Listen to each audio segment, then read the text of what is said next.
Hi, welcome or welcome back. Today is episode 2 of Reading Like a Booktuber, where I read a booktuber's favorites from 2024 and try and read like a booktuber, and also see whose taste matches the best with mine. And today we are reading from the one, the only, Booksandlala. Booksandlala was one of the first people that I subscribed to on Booktube, and I have never looked back. She is so funny, and while I don't totally read the same things that she does and don't always agree with her, I just like watching her read things. I don't know what it is. So today we are going to be picking out our TBR and maybe figure out what I'm reading for the Buzzword-thon, because I still really haven't done that yet. Hello friends, welcome back to my channel. I'm Kayla and I'm ready to tell you my favorite books of 2024. In the number 9 spot, I went back and forth between a lot of books even to figure out what the number 9 should be. And at the end of the day, I just have to select books that had an impact on me. And this is one of them. We Used to Live Here by Marcus Cleaver. I loved that book last year. This is a beautiful start, but not something I can add to my TBR. I recognize that my taste is not always typical, and that really applies, I think, with the next one. I couldn't not include How to Become the Dark Lord or Die Trying by Django Wexler, because this was the most fun that I had reading this year, and I actually bought that specifically because I saw Kayla enjoying it so much. We have our first book of the TBR. In the number 7 position, I didn't know when I originally read this if it would end up on this list or not, and I just haven't been able to stop thinking about it since, and I reread some sections this week, and I just love how weird it is. So that's Knock Knock Open Wide by Neil Sharpson. Yes, I'm so glad this was on here. I have been wanting to read this since she mentioned it, and I just never had an opportunity to, and I'm pretty sure that it's on Kindle Unlimited, so that's great for me. In my number 6 spot is a book that has been so fun and interesting to watch the reactions to throughout the year. It's either people's absolute favorite or people hated it and thought it was so slow and repetitive and pointless, and I guess that's the type of book that I like. It's The Husbands by Holly Gramazio. I don't have a huge interest in this one, but I'm so glad Kayla loved it. Okay, number 5, we've got a bit of a tone shift, but it is equally strange of a concept. So this is Sky Full of Elephants by Sibo Campbell. This I saw on like the Goodreads most popular sci-fi or something last year, and I've been wanting to read it, and then I saw that Kayla loved it, and I'm so excited to be putting this on my TBR. I've been wanting to read this so badly. In the number 4 spot is this paranormal story that I loved so much and was just my style.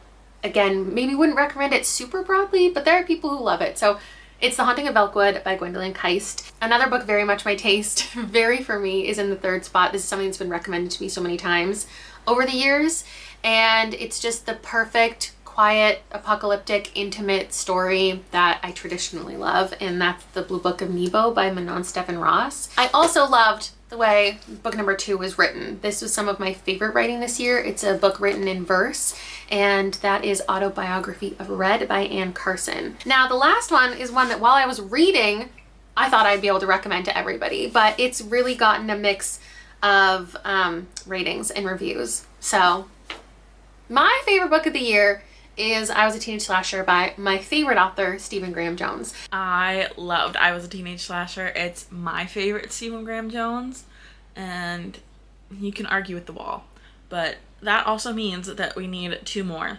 Luckily, Booksandlala did this huge bracket of all of the runner-ups, honorable mentions, I don't know, so we can pick from that. Then we have Parable of the Sower by I own Parable of the Sower. and The Memory Police by Yoko Agawa. These were both 5s. And I also own The Memory Police. Let me go grab them. This is a very exciting TBR. I think I picked good ones. Where we align in taste is usually sci-fi and horror, so I think that it should be pretty good. I am a little nervous about the one fantasy that I did pick up, but it sounds good. She pitched it so well. Let's get into it, I guess. You've never seen better lighting. I just know it.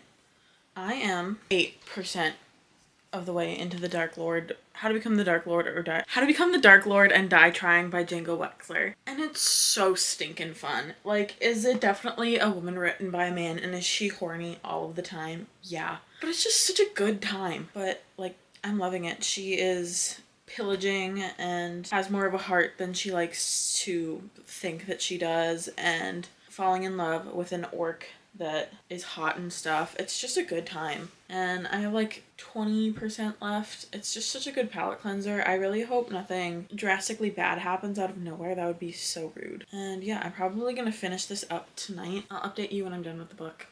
I've been cleaning and that's why I look like this, but I finished How to Become the Dark Lord and Die Trying by Django Wexler. I don't think I'm ever gonna remember the title, but I really liked it. It was good. It's funny, cute. I'm excited for the next one. I didn't know that it was a series. I thought it was just like a standalone situation, but I do in fact need to know what happens. There was like a bit of a twist, and like the latter bit, I knew something was going to need to happen to make it interesting, and I was really upset for a solid like 5 minutes last night because of it, but I'm not going to spoil it in case you do want to check this out. If you need a palette cleanser, if you need something that's fun, if you need something that feels like a video game, this is it. I love Davi.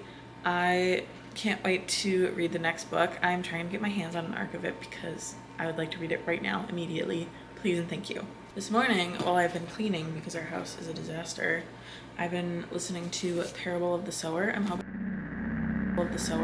to read some of this physically. That's what I really wanted to do with this one, but I also didn't want to wait to read it. I was really excited to get to it.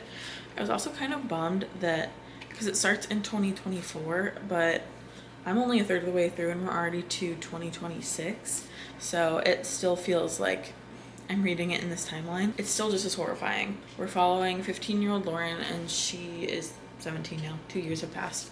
She is an empath, so she can literally feel people's pain or pleasure, but in this kind of apocalyptic world, it's typically pain that she's feeling.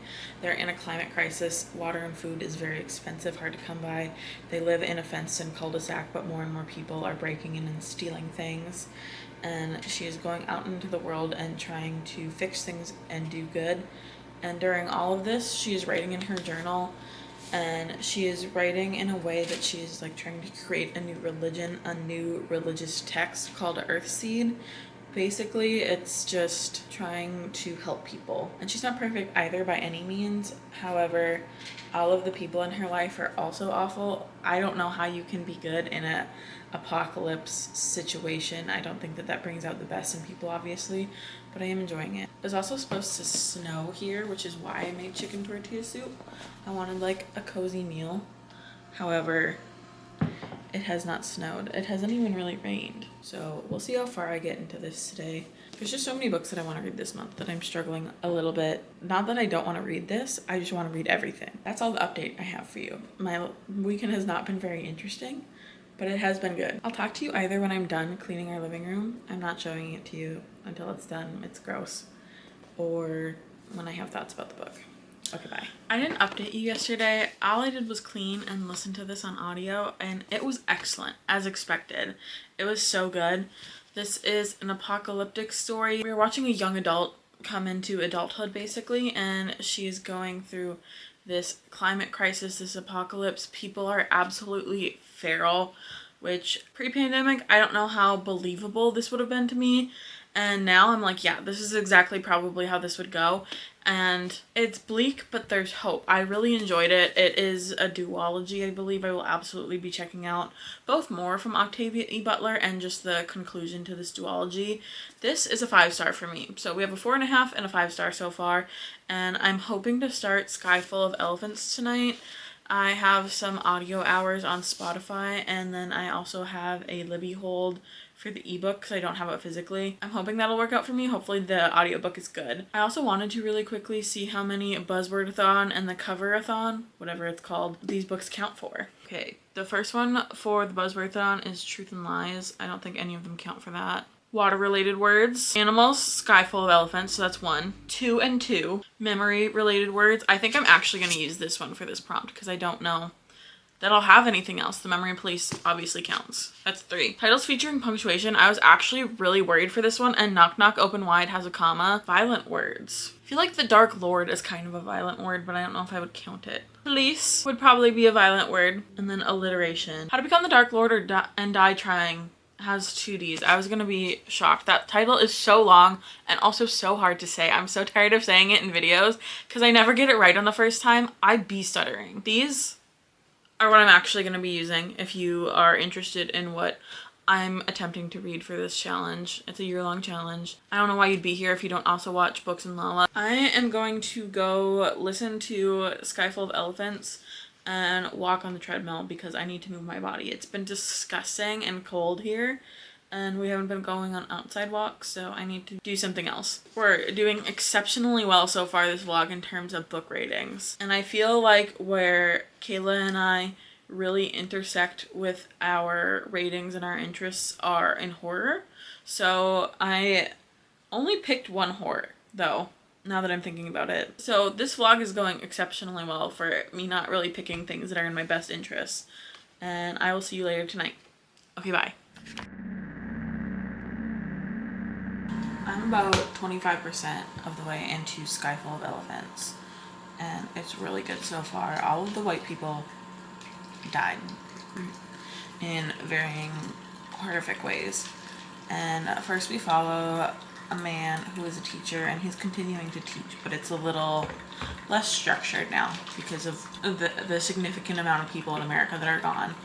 And he gets a call from his estranged daughter who needs help, also hates him, and she's half black, half white. And then we go to her experience of all of this happening. And she lived with her white mom, their entirely white family, and watched everybody die, basically. I think she's around 18, like somewhere between 16 and 19, somewhere in there. And the dad goes to her in order to drive her to her aunt that she thinks is alive, and I also think is white. So I'm not super clear on if every single white person died, but I think that's what happened. And I think it's going to be about their relationship and trying to find their similarities, her kind of identify with both aspects of her identity, and maybe them repair their relationship. I know people cry over this book, so maybe they don't repair their relationship and it's just sad and not a happy ending, but it's really good so far. I'm hoping I can finish it. Maybe not today because I have things to do, but tomorrow. But yeah, this vlog is going really well so far. We haven't had any stinkers yet, and I really don't think there will be now that we're here. So I will update you when I have more thoughts. So I just finished Sky Full of Elephants, and like most of the way through the book I thought, oh, this is for sure gonna be a 5-star book. And then like 75% of the way through I was like, okay, this is probably gonna be a 4.5-star book. And then the ending, it just wasn't for me. Maybe it was like just when I was reading it, but it's a 4-star book. Like, loved it, would recommend it, but it just didn't feel like a 5-star book, you know? It kind of gave me like the Midnight Library Hope Corps vibes, and that's just like always gonna be a 4-star type of situation for me. I liked a lot about this book. I liked a lot of the relationships.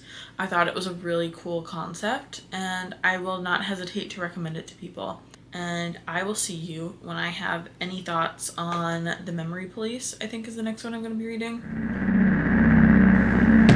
Hi! I have started The Memory Police. I started it on my drive. I'm 8% in. This is a pretty short book. The audiobook's only 9 hours. And I have shit to do, so I will probably mostly be doing the audiobook despite owning it physically. And so far we have met our main character. I don't remember her name though, unfortunately. She doesn't have a name. I'm just not losing my mind. Great. It's not that they magically or scientifically forget that these things exist. It's that there is a memory police and everyone is terrified of them, and they just pretend that it doesn't exist, which is more realistic and therefore more terrifying. Let's look at our Valentines that I'm going to be doing while listening to this audiobook. I got a few for my IRL friends, but then a lot of these are for friends that I've made on TikTok, but these are for people in my real life. This is literally the cutest card I've ever seen. It's monkeys on the back too. And then this last one from Trader Joe's is for someone in my real life, even though it is book related. That's what I'm going to do. I probably will tilt you down so you can watch the process.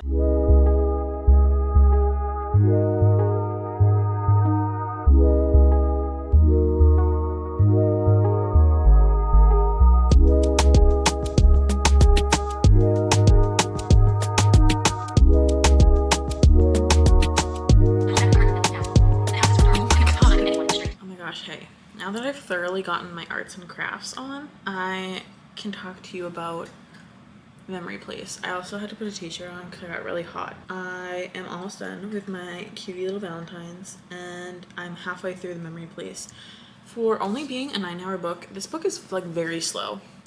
And I understand that were explaining the narrative, explaining how this world works, but I'm a little bit bored. Just a little bit. I think that a lot of the commentary is really heartbreaking, obviously, and unfortunately pertinent to America right now. The controlling of information, but it's still just a little slow. It's not super action heavy. We're following our nameless main character as she loses more and more things. She has, I call him the old man, who I think just does odd jobs around her house, I'm pretty sure. And then she's having R, who I think was her typing teacher, in her basement, hiding him there because he can remember things. He remembers everything that's been taken away, which is not good. Very bad optics wise. And that's really all that's happened in the first 4.5 hours of the audiobook. Because things are disappearing, the climate is changing, it's just more of a struggle for people. Like, jobs are disappearing, and people are very much struggling. They can't get a lot of food is super scarce, and people are like panic buying, which is familiar, obviously. Like, I don't know if I'm a little bit bored because been there, done that with like the pandemic and just the state of the world right now, or if I'm a little bit bored because it's slow. It could be both. I think that more than likely it's both. I'll see you when I have more thoughts about the Memory Police, probably when it's done. I finished the Memory Police, and I think I liked this more in theory than I did in practice. I think the concept was extremely cool, and the way that the author related it to what was happening in their life during this time, but it feels very, very relevant to what is happening, especially in America right now. However, I hated like the narrator's voice or something about that. The narrator was also writing a story, and we were getting glimpses of this story, and I just didn't really care about that either. Even though that this was like 270 pages, I do think that it could have been even shorter to get the point across. I was about to give this a 3 actually, but when they started like losing body parts, it bumped it up for me. I think that I'm going to give this like a 3.9. I just don't think it's quite a 4 for me, and that's fine. I liked so much about this, except the way that it was executed. I definitely think that it's a valuable story. However, it just wasn't quite for me. It just didn't entertain me the way that I wanted it to. And that's fine. And if this is my lowest rated book for this vlog, that's a win. So I will see you for Knock Knock Open Wide. Okay, I'm like 100 pages into Knock Knock Open Wide, and I predicted this to be a 5-star when I was like 20 pages into it, and I'm loving it so far. It has this beautiful descriptive writing, but it's not like I'm aware that it's being descriptive. Sometimes when an author uses like 37 similes on a page, I'm like, okay, but this is so beautifully written. I'm really enjoying that aspect of it. We're learning about some Irish folklore. We're learning about the Irish countryside, which sounds beautiful. We're jumping back and forth between timelines, between the 70s and the 90s. In the 70s, there's a woman who has survived this entity. It has something to do with a children's show where the mascot of the children's show is in a box, and the hosts of the children's show are like, don't make Pucky mad or he'll come out. Like, why would you want the kids to be afraid of the mascot of the show? That's so creepy. It's mentioned more so far in the 70s timeline, not the 90s timeline. The 90s timeline is about 2 girls that are so gay for each other, and they're in drama in college, also learning about Irish folklore due to a necessary elective. Classic college, and things are getting creepy on their end too. I'm loving this. This is so good. This is going to be up there with like, I think the horror and Monstrilio for me, which is like top tier kind of emotional horror. I don't know. Sometimes even when I give horror a 5-star, it's like for the horror, I'm not that invested in the characters. I'm not totally heartbroken that they're gonna die. This one is more of like an emotional horror, and I am very invested in the characters. The only problem that I'm having with this book is that there's no audiobook. That's kind of frustrating, and I just know that the audiobook narrator would probably need to have an Irish accent, and I just want that so bad. But this, I could see being in my top horror, if not in my top books of the year at the end of the year. This is just so good. I also need to make dinner today, and I want to make like those egg bites that you can get at Starbucks, but just for like breakfast this week. Hello. I don't know if anyone was ever wondering what it's like to have a pit bull, but it's like they want to be inside your mouth at all times. That's kind of gross, but I'll be back when I have a reading update. I'm about 200 pages into Knock Knock Open Wide. Still loving it. I love the relationship that's happening. We're getting more in the later timeline than we are in the earlier timeline now that it's been set up. And I am loving Ash's and Betty's relationship. They talk, and it seems like they are at least going to be talking in the future. So that has been told to us. However, I'm still so stressed for them regardless. I feel like it's still not going to be a happy ending. I don't think there's any way that it can be. But I'm loving this. I'm loving their relationship. I'm loving how weird it is. The levity in this book, though, doesn't take away from how creepy it is. I definitely feel that tension still. I get stressed in those moments. I'm sad when characters die, and I can still laugh through it. I can't believe that this book only has 2,000 reviews on Goodreads, and I'm pretty sure when Kayla read it, it only had like under 1K or 1K or something like that. But I'm just going to be talking about this forever now and recommending it to people. I also really wanted to get the physical copy of this because I wanted to annotate it. However, out of like the 15 Barnes and Nobles that are within 100 miles of me, the only one that's within 20 minutes of me is also the only one that doesn't have this book. I'm loving it. I think that this might be my best horror of the year. I'm just so pleased with this. I'm so happy I finally got to read it. Next time you'll see me, I'll tell you my final thoughts on this book and then how the rankings are going. I'll see you then. Bye. Sorry about the ring light in my glasses. It's nighttime now. I just finished this. This is so good. Oh my god, you need to read this. This is sapphic horror. It's creepy, it's stressful, and if you need happily ever after in a sapphic horror, it kind of has that. Kinda, sorta, technically. Oh my gosh. I love this book. This is a 6-star book for me. I don't think that I'm gonna count like a 6-star book in terms of who's in the lead or anything, but I love this book. I cannot wait to get my hands on a copy. I want to annotate it. I want to reread it. I would reread it right now. I can't hardly wait. It's so good. And with that, this vlog is over. We had a 4.5 star, a 5-star. I'm going to I'm going to give Sky Full of Elephants a 4.25. I've been thinking about it, actually, and I think it's a 4.25, a 3.9, and then a 5-star. 5+, honestly. And that gives us a score of 90.6 because I got super technical with it. So Kayla's in the lead. There's only 2 people that I've done this so far with, though, and this has been so fun. Thank you so much for watching. Yeah, if you're still here, please give me an elephant emoji, and thank you so much for watching. Like and subscribe if you haven't.